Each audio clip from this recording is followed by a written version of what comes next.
चलो स्टूडेंट्स, तो अपन next topic पे काम करते हैं जो कि है अपना मर्मर्स। मैं मैथ स्कूल सिंप्लीफाइड से आपका दोस्त। अपन आज पढ़ेंगे मर्मर्स। मर्मर्स क्या होते हैं? सिंपली कोई भी एबनॉर्मल साउंड अगर आपको स्टेथोस्कोप पे सुनाई दे रही है अराउंड द हार्ट, आपको जो भी सुनाई दे रही है एबनॉर्मल साउंड्स, उनको अपन मर्मर्स बोलते हैं। मर्मर होने के लिए दो चीज़ें होनी चाहिए। वो दो चीज़ें क्या हैं? पहली चीज़ है जो ब्लड फ्लो है, ब्लड फ्लो अपना ब्लड फ्लो होना चाहिए with abnormal high pressure gradient. ठीक है, जो ब्लड फ्लो हो रहा है वो एबनॉर्मल हाई प्रेशर ग्रेडियंट से फ्लो होना चाहिए। और दूसरा जो डिफेक्ट है वो ओपन होना चाहिए। तो डिफेक्ट शुड बी ओपन, कुछ भी डिफेक्ट हो वो डिफेक्ट शुड बी ओपन। और जो ब्लड फ्लो है वो हाई प्रेशर ग्रेडियंट जो है वो एबनॉर्मल होना चाहिए उसका, तब जाकर मर्मर अपनी फॉर्म होती है। ठीक है, तो अपन सबसे पहले स्टार्ट करेंगे इजेक्शन सिस्टोलिक मर्मर से। ठीक है, सिस्टोलिक मर्मर्स में पहला आता है अपना इजेक्शन सिस्टोलिक मर्मर, जिसको अपन क्रिसेंडो डिक्रिसेंडो भी बोलते हैं। ठीक है, अब क्रिसेंडो डिक्रिसेंडो अपन क्यों बोलते हैं अपन आगे देखेंगे। जो अपना टाइमिंग होता है इजेक्शन सिस्टोलिक मर्मर का वो होता है मिड सिस्टोल में, और ये S1 से S2 के बीच में होता है। और कब होता है? जब SL वॉल्व ओपन होती है। तो अपन देखें तो यहाँ पे अपनी होती है S1 साउंड, यहाँ पे होती है अपनी S2 साउंड। ठीक है, अब ये कब बोला जाता है कि एस वॉल्व जब ओपन होती है, तो यहाँ पे होती है अपनी एस वॉल्व ओपन, यहाँ पे अपनी एस वॉल्व ओपन होती है, और तब भी ये बनता है अपना मर्मर जो है ऐसे सुनाई देती है अपने को। ये होती है अपनी मिड सिस्टोल में। तो अपन इसको कैसे लिखेंगे? मिड सिस्टोल में between S1 to S2 occurs after S1 valve open. ठीक है, इसको बोलते हैं अपन क्रिसेंडो डिक्रिसेंडो। इसको अपन डायमंड शेप भी बोलते हैं। ये अपना डायमंड बन रहा है ना, तो इसको अपन डायमंड शेप भी बोलते हैं। ठीक है, अब ये होता क्यों है, मैकेनिज्म क्या है इसके पीछे? तो जो ब्लड फ्लो होता है वो एक हाई प्रेशर ग्रेडियंट से होता है ड्यूरिंग एजैकुलेशन। जब इजेक्शन होता है उस इजेक्शन के टाइम पे ब्लड फ्लो का जो प्रेशर ग्रेडियंट है वो बढ़ जाता है। इसके कॉजेस दो हो सकते हैं। पहला आउटफ्लो ऑब्स्ट्रक्शन, दूसरा increase flow across normal valves. पहले अपन देखते हैं, पहले जब आउटफ्लो ऑब्स्ट्रक्शन हो रहा है वो कब होगा? जैसे ये अपना हार्ट है, हार्ट का चेम्बर है, ठीक है, चैप्टर है, और अपने वॉल्व्स है। ठीक, अब क्या हो रहा है, यहाँ से जो वॉल्यूम है वेंट्रिकल, ये अपना वेंट्रिकल है, वेंट्रिकल यहाँ पे कंप्रेस कर रहा है, कॉन्ट्रैक्ट कर रहा है, और ये अपना फ्लो बाहर की तरफ जा रहा है। ठीक है, अब क्या हो रहा है, अपना जो सिचुएशन है हार्ट की वो है या तो AS या PS, या तो एओर्टिक स्टेनोसिस होकर रखा हुआ है या पल्मोनरी स्टेनोसिस होकर रखा हुआ है। और जो ये हो के रखा हुआ है तो उससे क्या होता है, एक आउटफ्लो का ऑब्स्ट्रक्शन आता है। यहाँ पे ऑब्स्ट्रक्शन आ रहा होता है। ऑब्स्ट्रक्शन की वजह से क्या होता है, यहाँ का जो प्रेशर ग्रेडियंट है वो बढ़ जाता है। प्रेशर ग्रेडियंट क्या हो जाता है, बढ़ जाता है। उसकी वजह से यहाँ पे अपने को एक मर्मर सुनाई देती है। दूसरा होता है अपना increased flow across normal valves. अपने वॉल्व तो यहाँ पे नॉर्मल है, अपन अगर वॉल्व देखें then these valves are normal, but क्या हुआ, जो पहले फ्लो था वो अब बढ़ चुका है, पहले से ज़्यादा हो गया है फ्लो। तो उसमें क्या होता है, अपना हाई कार्डियक आउटपुट स्टेट्स बन जाती है। उनमें क्या होता है, फ्लो बढ़ जाता है, जिसकी वजह से अपने को वापस से क्या सुनाई देने लगती है, मर्मर सुनाई देने लगती है। कौन सी मर्मर? Ejection systolic murmur. ठीक है, अब हाई कार्डियक स्टेट्स कौन कौन से हो सकते हैं? फीवर, एनीमिया, थायरोटॉक्सिकोसिस और प्रेगनेंसी। तो इन सब में अपने को कौन सी मर्मर सुनाई देने को मिलेगी? इजेक्शन सिस्टोलिक मर्मर, जिसका दूसरा नाम है क्रिसेंडो डिक्रिसेंडो। ठीक है, अब दूसरा आ जाते हैं अपन, दैट इज पैन सिस्टोलिक और होलो सिस्टोलिक मर्मर। अब पैन सिस्टोलिक क्यों बोलते हैं अपन? क्योंकि स्टार्ट करती है S1 पे और कंटिन्यू करती है S2 तक। इसका जो शेप होता है वो यूनिफॉर्म होता है थ्रू आउट, कोई चेंज नहीं होता। कैसे? ये अपनी S1, ये अपना S2, ये एसएल वॉल्व ओपन। अब जो अपन मर्मर देखेंगे वो मर्मर होगा ऐसा,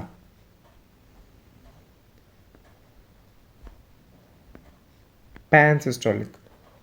इस पैन सिस्टोलिक मर्मर S1 से S2 के बीच में मिलता है अपने को, ठीक है। जो ब्लड फ्लो होता है वो हाई प्रेशर ग्रेडियंट के साथ होता है, और साथ में ही इसको जो डिफेक्ट होता है वो पूरे पैन सिस्टोल में ओपन होता है, ठीक है। हाई प्रेशर से लो प्रेशर गया, एंटायर सिस्टोल, पूरे सिस्टोल में हाई प्रेशर से लो प्रेशर जा रहा है। अब कॉजेस पढ़ लेते हैं कि कौन सी कंडीशन में हो सकता है ऐसा। पहला है MR, मिट्रल रिगर्जिटेशन। उसमें लेफ्ट वेंट्रिकल से लेफ्ट आर्टरियम में बैक फ्लो होता है और पूरे सिस्टोल में परसिस्ट कर रहा होता है बैक फ्लो, ठीक है। और दूसरा आ गया अपना ट्राइकस्पिड रिगर्जिटेशन। उसमें राइट वेंट्रिकल से राइट एट्रिया का ब्लैक फ्लो हो रहा होता है। रिगर्जिटेशन का मतलब क्या होता है? ब्लैक फ्लो, मतलब वापस जा रहा है वॉल से, जहाँ उसको नीचे जाना चाहिए था लेकिन वो ऊपर वापस फेंक रहा है, रिगर्जिटेट कर रहा है, ठीक है। और दूसरा को होता है VSD। अपना जो सेप्टम है उसमें अगर एक डिफेक्ट है, उस डिफेक्ट की वजह से क्या हो रहा है, जो लेफ्ट वेंट्रिकल से राइट वेंट्रिकल का एक शंट बन रहा है, उस शंट की वजह से through out systole left ventricle से राइट वेंट्रिकल ब्लड फ्लो हो रहा है, जिसकी वजह से ये मर्मर फॉर्म हो रही है, ठीक है।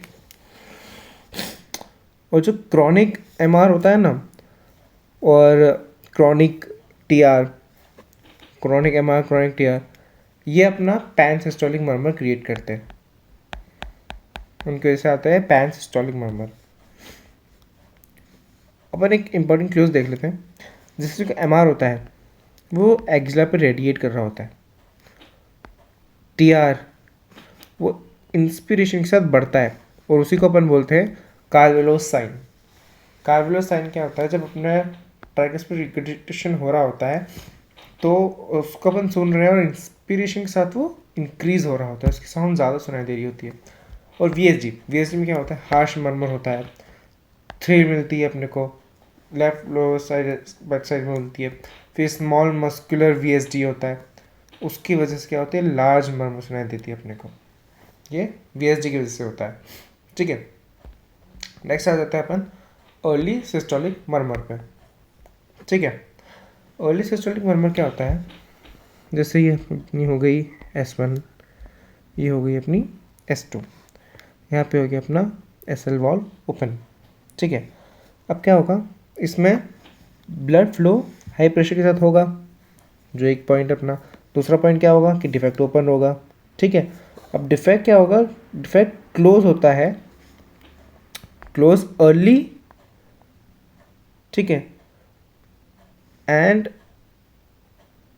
और मतलब या तो क्लोज जल्दी हो गया डिफेक्ट, या फिर प्रेशर ग्रेडियंट जो है डिसअपियर हो गया।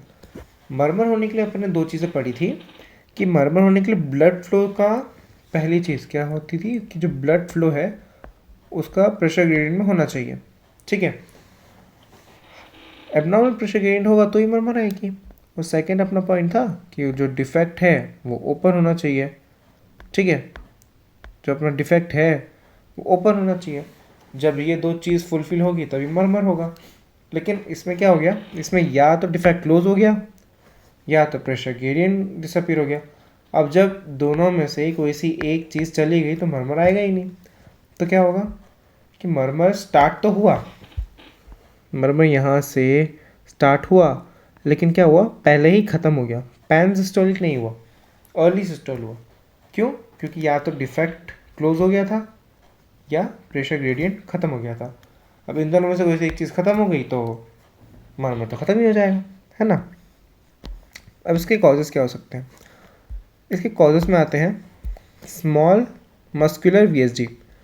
मस्कुलर VSD स्मॉल क्यों? क्योंकि ये मिड सिस्टोलिक अपने आप बंद हो जाता है। एक तो छोटा है और मस्कुलर है, तो अपने आप ये मिड सिस्टोल बंद हो जाता है, ठीक है। डिफेक्ट बंद, मर्मर बंद। एक्यूट MR में, एक्यूट MR में क्या होता है? जो लेफ्ट एट्रिया है ना वो डायलेट नहीं होती है अभी तक। क्रॉनिक MR में डायलेट हो जाती है। तो यहाँ पे क्या होता है, रैपिड इक्वलाइजेशन ऑफ प्रेशर हो जाता है। अब एल डायलेटेड नहीं है, एल उतनी ही है जितनी है, तो कम चीज़ में जितना भराएगी वो, तो वो भी प्रेशर एडजस्ट कर देती है। तो यहाँ पे दोनों प्रेशर जो है एडजस्ट हो जाते हैं आपस में, तो उसका जो प्रेशर इक्वलाइज हो जाता है। अब एल डायलेटेड होती है क्रॉनिक में, तो नहीं कर पा रही होती है, तो प्रेशर ग्रेडियंट बना रहता है, तो मरमर बना रहता है। यहाँ पे प्रेशर ग्रेडियंट ही ख़त्म हो गया, तो यहाँ पे मरमर भी ख़त्म हो गया। और वैसे ही एक्यूट टीआर में क्या होता है, आरए का प्रेशर बहुत स्लो होता है, तो आरए का प्रेशर कम है, टीआर भी इसको प्रेशर दे रही, तो बाद में वापस क्या हो गया, इक्वलाइज हो गया। तो इसमें भी वही केस होता है, इसलिए एक्यूट एमआर और एक्यूट टीआर में प्रेशर ग्रेडियंट खत्म हो जाता है, जिसकी वजह से मरमर खत्म हो जाती है। ठीक है, अपनाते हैं फिर mid late systolic murmur. Mid late systolic murmur में क्या होता है, ये मिड सिस्टोल आती है अप टू S2 तक। मेन कॉज क्या होता है इसका, मिट्रल वॉल्व कोलैप्स। अपन को देखना है जब भी मिट्रल वॉल्व कोलैप्स आए, इसका मतलब आएगा कि जो कॉर्डा होती है उसकी टेंसिंग हो जाती है, इसलिए मिड सिस्टोलिक क्लिक आता है, और उसके बाद आता है मरमर। ठीक है, इसके फीचर का देखें तो जो मरमर की इंटेंसिटी होती है वो बढ़ती रहती है स्टैंडिंग की वजह से। स्टैंडिंग और वेल्सेल्वा जो मैन्यूवर होता है, वेल्सेल्वा मैन्यूवर और स्टैंडिंग की वजह से उसकी जो इंटेंसिटी होती है मरमर की बढ़ जाती है, और कम कब होती है, स्क्वाटिंग के टाइम। ये अपोजिट टू एएस है, एएस में इसका उल्टा होता है। ठीक है, अब एक सिस्टोलिक मरमर की एक छोटी सी अपन समरी टेबल देख लेते हैं, जिसमें हम देख रहे हैं इजेक्शन सिस्टोलिक जो मरमर होता है वो मिड सिस्टोल में आता है, डायमंड शेप्ड होता है, क्रिसेंडो और डिक्रिसेंडो, और मेजर कॉज क्या उसके एएस, पीएस और हाई कार्डियक आउटपुट स्टेट्स। ठीक है, दूसरा अपन देखते हैं पैल या होलो सिस्टोलिक। पैल सिस्टोलिक में होता है S1 से S2 तक आ ही रहा होता है टाइमिंग उसकी, शेप उसका यूनिफॉर्म होता है, उसकी रीजन्स होते हैं MR, TR और VSD। थर्ड है अपना अर्ली सिस्टोलिक। अर्ली सिस्टोलिक नाम में ही है, अर्ली S1 में आएगा। इसका जो शेप होता है ब्रीफ होता है, थोड़ी देर के लिए होता है, ब्रीफ होता है। इसके कॉज है small VSD, acute MR, acute TR। ठीक है, फिर आ गया अपने लास्ट अपना मिड सिस्टोलिक। मिड सिस्टोलिक में क्या, मिड से लेट सिस्टोलिक में आएगा, पीक इसकी लेट आएगी थोड़ी, और इसका मेजर कॉज होगा अपना मिट्रल वॉल्व प्रोलैप्स। ठीक है, ये अपनी छोटी सी टेबल समझ होगी सिस्टोलिक मरमर्स को लेके। फिर आ जाते हैं अपन डायस्टोलिक मरमर्स पर। डायस्टोलिक मरमर्स में अपना पहला आता है अर्ली डायस्टोलिक मरमर, जिसको अपन डी क्रिसेंडो मरमर भी बोलते हैं। ठीक है, अभी कैसे होता है, जो ये अपना S1 है, यहाँ पे आता है अपना S2, तो जो ये रहेगा वो रहेगा ऐसे, यहाँ पे आता है अपना S1, सॉरी SL। ठीक है, तो ये जो है इसको अपन बोलते हैं अर्ली डायस्टोलिक मरमर। इसमें हाई प्रेशर ग्रेडियंट जो as soon as diastole start होता है वैसे ही आ जाता है, और डिफेक्ट ओपन रहता है। ठीक है, मैकेनिज्म इसका रीगर्जिटेंट फ्लो एज प्रेशर फॉल्स। जैसे प्रेशर फॉल होता है वैसे ही रीगर्जिटेशन फ्लो मिलता है, उसका शेप जो होती है डिक्रीज डिक्रिसेंडो की शेप होती है। अब इसमें कॉज क्या होता है, AR और PR। ठीक है, जो AR होती है वो हाई पिच होती है ब्लोइंग मर्मर एट LSB, और जो best patient with leaning forward करवाओ उसको तो सबसे ज़्यादा अपने को सुनने को दिखती है। ठीक है, जो PR होती है वो ग्राहम स्टील मर्मर भी बोलते हैं उसको, PR वाले को ग्राहम स्टील मर्मर बोलते हैं परमानेंट हाइपरटेंशन में। उनमें हाइड्रेशन के टाइम पर आपको सुनाई दे रही होती है उसको अपन ग्राहम स्टील मर्मर भी बोलते हैं। और जो AR होती है उसका भी एक होता है जिसमें अपन बोलते हैं की हॉजकिंस मर्मर। उसको देखें तो इसका रहता है की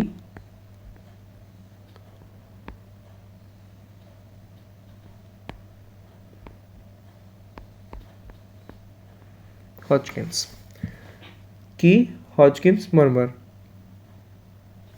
ठीक है, की हॉजकिंस मर्मर AR के टाइप पे, और PR में पर ग्राहम स्टील मर्मर, याद रखना है। फिर आते हैं अपन मिड डायस्टोलिक मर्मर में। मिड डायस्टोलिक मर्मर की टाइमिंग होती है अपना मिड डायस्टोल, जब पैसिक फेलियर हो रही होती है हार्ट में, तब आता है ये मिड डायस्टोलिक मर्मर। ये कैसे आएगा?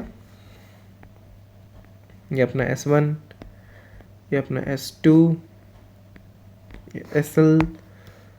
तो यहाँ पे देखेंगे तो आएगा थोड़ा इस टाइप का, यहाँ पे ऐसे यूँ यूँ से ज्वाइन करेगा। ये आता है अपना मिड डायस्टोलिक मर्मर। ठीक है, अब जो ब्लड फ्लो होता है वो high pressure gradient during mid diastole होता है पैसिंग फीलिंग के टाइम पे, और आर्टेरियल का प्रेशर इसमें जो बढ़ जाता है। कॉजेज क्या हो सकते हैं इसके?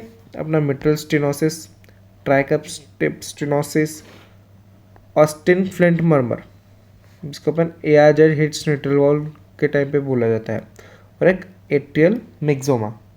ठीक है, तब अपने को क्या दिखाई देता है? Mid diastolic murmur. ठीक है, अब यहाँ पे मिट्रल स्टेनोसिस के मर्मर के हॉलमार्क्स होते हैं क्या क्या? तो अपने को ओपनिंग स्नैप सुनाई देता है। ठीक है, रंबलिंग लो पिच्ड होती है, प्री सिस्टोलिक एसेंट्यूनेशन होता है। ठीक है, जो एट्रियल फिब्रिलेशन में थोड़ा सा लॉस हो जाता है। और बेस्ट हर्ट कहाँ होती है? एपेक्स पे। एपेक्स पे क्या होता है? Best heart. ठीक है, तीसरा आ जाता है अपन लेट डायस्टोलिक, जिसको अपन प्री सिस्टोलिक मर्मर भी बोलते हैं। ये होता है अपना लेट डायस्टोलिक मर्मर। ठीक है, जस्ट बिफोर S1 होता है एट्रियल कॉन्ट्रैक्शन की वजह से। मैकेनिज्म उसका था atrial kick pushing through narrowed valve. Valve यहाँ पे हो चुका है नैरो, उसके थ्रू अपना एट्रियल पुश कर रहा है, तो अपने को क्या हो रहा है? मर्मर सुनाई दे रहा है। कॉज उसके वही severe MS, severe TS, atrial myxoma, और ये भी AF में डिसअपीयर हो जाता है। ठीक है, फिर आते हैं अपन कंटिन्यूस मर्मर की तरफ। टाइमिंग इसका थ्रू सिस्टोल प्लस डायस्टोल, ये पूरी तरह आपको दिखता ही रहेगा। जैसे ये अपना S1 है, ये भी अपना S1 है, बीच में अपना ये S2 है।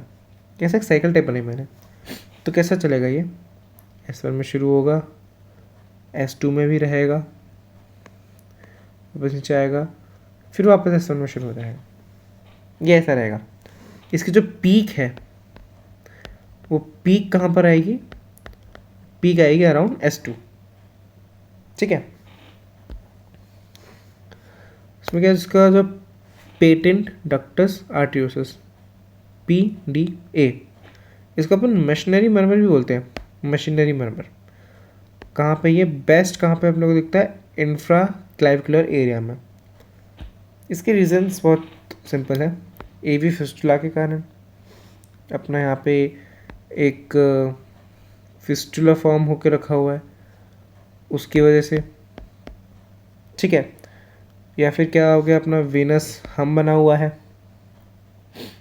और क्या है? रप्चर्ड साइनस ऑफ वाल्सल्वा है, या फिर कॉक्टेशन कोलेक्ट्रल्स है, कॉक्टेशन, उसकी वजह से। एक होता है जब ब्लड बिल्कुल ही स्टिनोज्ड जो आर्टरी होती है ना, स्टिनोज आर्टरी, ऐसी आर्टरी, उसमें जब ब्लड फ्लो कर रहा होता है ना, उसको अपन बोलते हैं ब्रूट। इसको याद रखना, ये कई बार टर्म ना यूज़ होती है कहीं पे जगह कि ब्रूट सुनाई दिया। तो ब्रूट क्या बोलते हैं? ब्रूट कब बोलते हैं? जब ब्लड फ्लो एक स्टिनोज आर्टरी से ब्लड फ्लो हो रहा था, तब ये ब्रूट बोलते हैं उसको। ठीक है, और जो ये AV फिस्टुला है, जब ये अपना एओटा, अपने एओटा और पल्मोनरी आर्टरी के बीच में होता है, एओटा और पल्मोनरी आर्टरी, तब इसको अपन बोलते हैं PDA, पेटेंट डक्टस आर्टरियोसिस। ठीक है, और जब एट्रिया और वेन के बीच में होता है, तो अपन इसको AV फिस्टुला बोलते हैं।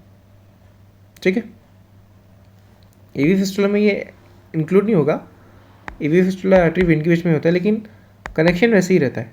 एवी फिस्टुला से कनेक्शन एओर्टा और पल्मोनरी आर्टरी के बीच में, ठीक है।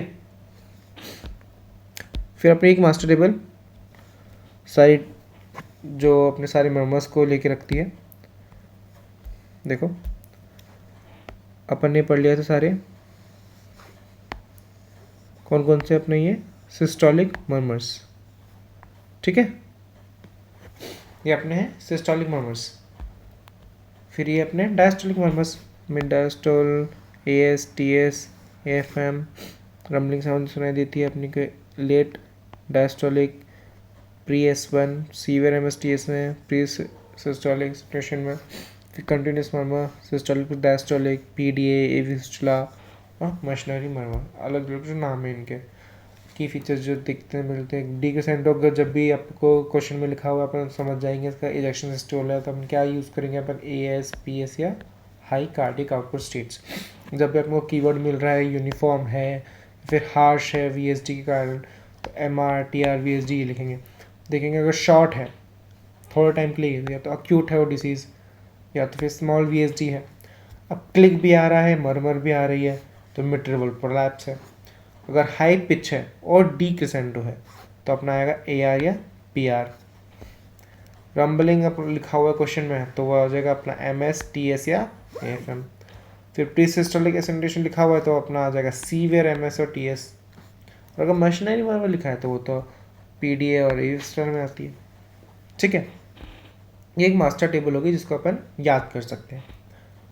एक पेज में अगर रिवीजन करना हो आपको एग्जाम देने के जस्ट पहले, तो अपन क्या सबसे पहले क्या याद करेंगे, हार्ट साउंड्स, S1 एवी क्लोजर का, S2 सेमिनल वॉल क्लोजर का, S3 वॉल्यूम ओवरलोड की वजह से आती है और S4 स्टिफ वेंट्रिकल की वजह से आती है।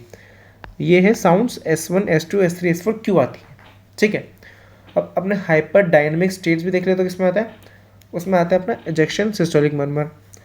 होलोसिस्टिक मर्मर कब आता है, एमआर, टीआर, वीएसडी में, अर्ली डायस्टोलिक एआर, पीआर में, मिड डायस्टोलिक एमएसटीएस में, कंटिन्यूस पीडीए में। फिर क्लिक्स का एम सुनाई देती है इजेक्शन क्लिक एएसपीएस में, नॉन इजेक्शन क्लिक मिट्रेबल प्रोलैप्स में। स्नैप का सुनाई देती है ओपनिंग स्नैप एमएस में। पिच देखें, पिच समरी, तो बेल और डायफ्राम में क्या सुनाई देती है, हाई पिच की जो भी साउंड होती है आप लोग को डायफ्राम में सुनाई देती है। स्टेथोस्कोप के 2 पार्ट्स होते हैं, डायफ्राम एंड बेल। तो अपने को डायफ्राम में क्या क्या सुनाई देगा, एआर की मर्मर्स आएंगे, MR, VSD, AS harsh, PR, फिर opening snap, pericardial knock, ejection click, ये सब अपने को डायफ्राम में सुनाई देगी। लो पिच क्या में सुनाई देगी, बेल में सुनाई देगी, MS, TS, S3, S4, tumour plop और ऑस्टिन फ्लिंट मर्मर, ये अपने को स्टेथोस्कोप में एस सुनाई देगी। अब अपन एक और चीज़ पॉइंट देखते हैं, रेस्पिरेटरी के साथ में क्या चेंज आते हैं मर्मर्स में। तो जो इंस्पिरेशन के साथ जो राइट साइडेड मर्मर्स हैं वो बढ़ जाते हैं, जैसे अपन इंस्पायर करते हैं रेस्पिरेटरी में, वैसे राइट साइड के जो मर्मर्स वो इंक्रीज हो जाते हैं। राइट साइड में क्या क्या आता था अपना, tricuspid regurgitation, tricuspid stenosis, pulmonary stenosis और राइट S3, S4। और वहीं एक्सपायरेशन के साथ क्या होता है, लेफ्ट साइड के मर्मर्स बढ़ जाते हैं इंस्पायरेशन के टाइम पे राइट साइड के, एक्सपायरेशन के टाइम पे लेफ्ट साइड के मर्मर्स। लेफ्ट साइड में क्या आ गया अपना, MR, MS, AR, AS और लेफ्ट S3, S4। ये छोटे से पॉइंट्स हैं जो आखिरी में आपको याद करेंगे। लास्ट टाइम आपको एग्जाम के लिए प्रिपेयर करना है, थोड़ी सी आप पढ़ सकते हो, तो ये पढ़ के जाओगे तो आपको सारी चीज़ें समझ में आएगी। ओके।